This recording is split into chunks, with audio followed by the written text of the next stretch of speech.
মধ্যপ্রাচ্যের যুদ্ধ থামলেও শান্তি এখনো আসেনি, বরং নতুন হুঁশিয়ারি দিয়ে ইরান বলল যুদ্ধ আবারও শুরু হতে পারে। আর এই বার্তাটা এসেছে খোদ ইরানের সামরিক সদর দপ্তর থেকে।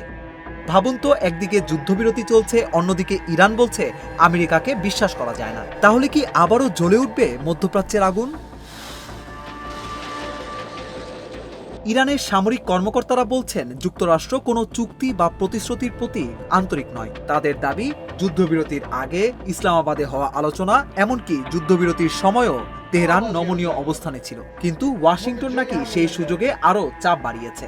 তাই হরমুজ প্রণালী এবং নিষেধাজ্ঞা ইস্যু নিয়ে ইরান এখন কঠোর অবস্থানে।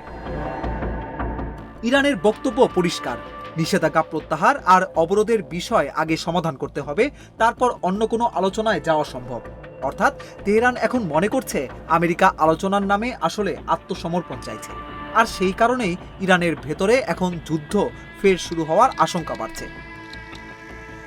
এদিকে ডোনাল্ড ট্রাম্প প্রকাশ্যে জানিয়েছেন তিনি ইরানের সর্বশেষ প্রস্তাবে সন্তুষ্ট নন। সাংবাদিকদের সামনে ট্রাম্প বলেন, আমি ইরানের প্রস্তাবে সন্তুষ্ট নই। এরপর তিনি এমন একটি মন্তব্য করেন যা পুরো পরিস্থিতিকে আরো উত্তপ্ত করে তুলেছে। ট্রাম্প বলেন, আমরা কি গিয়ে সব ধ্বংস করে দেব, নাকি একটা চুক্তির চেষ্টা করব? অর্থাৎ আলোচনার টেবিলের পাশেই আবারও যুদ্ধের হুমকি। বিশ্লেষকরা বলছেন এই পরিস্থিতি এখন সবচেয়ে বিপজ্জনক পর্যায়ে পৌঁছেছে, কারণ যুদ্ধবিরতি থাকলেও দুই পক্ষের মধ্যে বিশ্বাস প্রায় নেই বললেই চলে। আর এর মধ্যেই ইরান অভিযোগ করছে আমেরিকা নতুন করে তাদের পারমাণবিক কর্মসূচি নিয়েও কঠিন শর্ত চাপিয়ে দিতে চাইছে। ওয়াশিংটন চাইছে ইরান যেন বোমা হামলায় ক্ষতিগ্রস্ত পারমাণবিক স্থাপনাগুলোতে আবার কোনো কার্যক্রম শুরু না করে, এমনকি সমৃদ্ধ ইউরেনিয়াম সরানো বন্ধ রাখতে বলা হয়েছে। কিন্তু ইরান এটাকে নিজেদের সার্বভৌমত্বের ওপর চাপ হিসেবে দেখছে।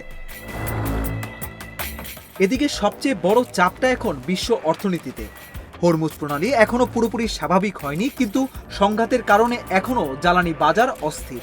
তেলের দাম আগের তুলনায় অনেক বেশি, আর এর প্রভাব শুধু আমেরিকা বা ইউরোপে না, বাংলাদেশ সহ পুরো এশিয়াতেই পড়েছে। অর্থাৎ মধ্যপ্রাচ্যের এই সংঘাতের বিল দিচ্ছে সাধারণ মানুষ। অন্যদিকে ইরানও আগের মতো একা না। রাশিয়া, চীন সহ বিভিন্ন শক্তির সঙ্গে তেহরানের সম্পর্ক আরও ঘনিষ্ঠ হচ্ছে। ফলে আমেরিকার জন্য পরিস্থিতি আগের চেয়ে অনেক জটিল। সবচেয়ে বড় কথা, এই যুদ্ধ এখনো আনুষ্ঠানিকভাবে শেষ হয়নি। একদিকে আলোচনা, অন্যদিকে যুদ্ধের প্রস্তুতি। তাই প্রশ্ন থেকে যায়, আসলে কি আরেক দফা বড় সংঘাতের দিকে যাচ্ছে মধ্যপ্রাচ্য, নাকি শেষ মুহূর্তে আবারও আলোচনার টেবিলে ফিরবে ওয়াশিংটন আর তেহরান? আপনার মন্তব্য জানান আমাদের কমেন্ট সেকশনে।